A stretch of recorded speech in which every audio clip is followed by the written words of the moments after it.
All right, let's dive into a really profound teaching from the Bodhisattva Guanyin. It gets right to the heart of a question that, pretty much everyone on a spiritual path bumps into eventually. And the answer? It might not be what you expect. It's a pretty tempting idea, right? This notion that as you progress spiritually, you'll gain special abilities or incredible powers. For a lot of people, that can feel like the ultimate sign that you're doing it right. But is that really the point? Is that what this is all about? Well, for anyone who's ever gotten a little sidetracked by that idea, especially when it comes to the Guan Yin Dharma Gate, this teaching is basically a direct clarification. Think of it as a friendly course correction meant to get us all back on the authentic path. So the teaching kicks off with a really important distinction, and it's presented in a poem. The whole thing really centers on one key idea. What are you actually choosing to listen to? Okay, so what's going on here? It starts with this incredible sense of empathy. Guanyin feels the world's suffering is personal. A path is offered, this Dharma Gate. But then, boom, comes the warning. The poem says people get fixated on the wrong thing. They start chasing what it calls the sound of powers. And this is where it gets crystal clear. The poem basically draws a line in the sand between two different kinds of listening. On one side, you have this misguided pursuit, and on the other side, you have the true practice. So let's break these down. First up is Shentong Yin, or the sound of powers. Now, Shentong refers to all that supernatural stuff, clairvoyance, special healings, you name it. And the teaching is so clear on this. Chasing after these abilities is just an ego-driven distraction. It's a trap that actually blocks you on your path. So the total opposite of that is Guan Yin, which means observing the sound of your own mind. This is the real work. It's about turning your attention inward, listening to the quiet, subtle movements of your own consciousness, your own heart.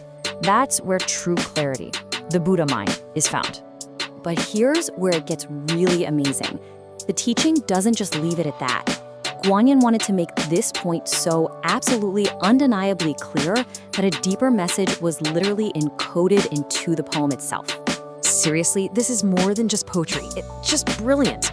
The Bodhisattva actually hit a secret confirmation, an acrostic message, right in the text to make sure nobody could miss or twist the real meaning. So check this out. Look closely at the very first character of each and every line. If you read them straight down, they spell out a completely new sentence, and it's a powerful one.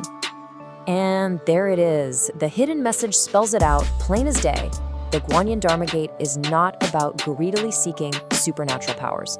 I mean, you can't get much clearer than that. There's just no room for doubt. So, if the goal isn't powers, then what is it? Okay, let's get into the second part of the teaching.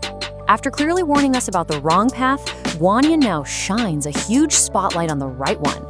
This part isn't about what not to do, it's all about what to do.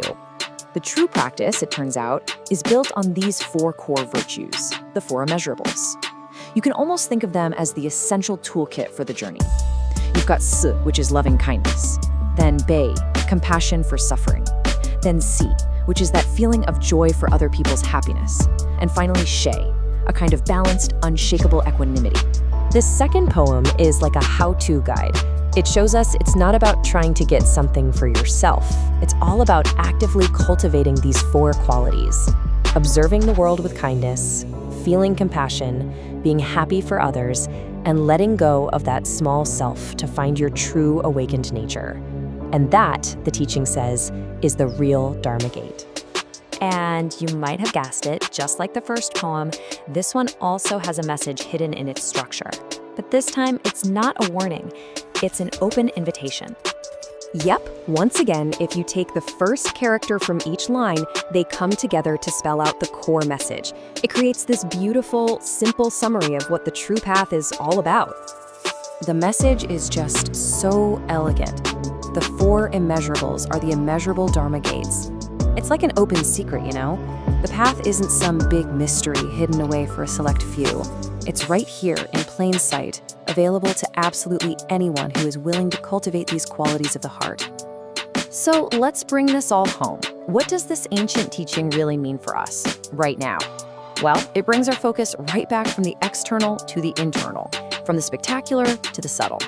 Okay, so the big takeaways here. First, the real spiritual journey is an inside job. It's about observing your own mind. Second, chasing external powers is a total distraction, just the ego getting in the way. Third, the real path is built step by cultivating loving kindness, compassion, joy, and equanimity. And finally, the ultimate power isn't about doing flashy tricks. It's about transforming your own heart into a boundless source of compassion. Guan Yin's teaching really leaves us with a very personal question to ponder. If the real practice isn't listening for the sound of powers, but for the sound of your own mind, when you get quiet and you actually turn your attention inward, what do you hear? What's the sound that's been waiting there for you to notice?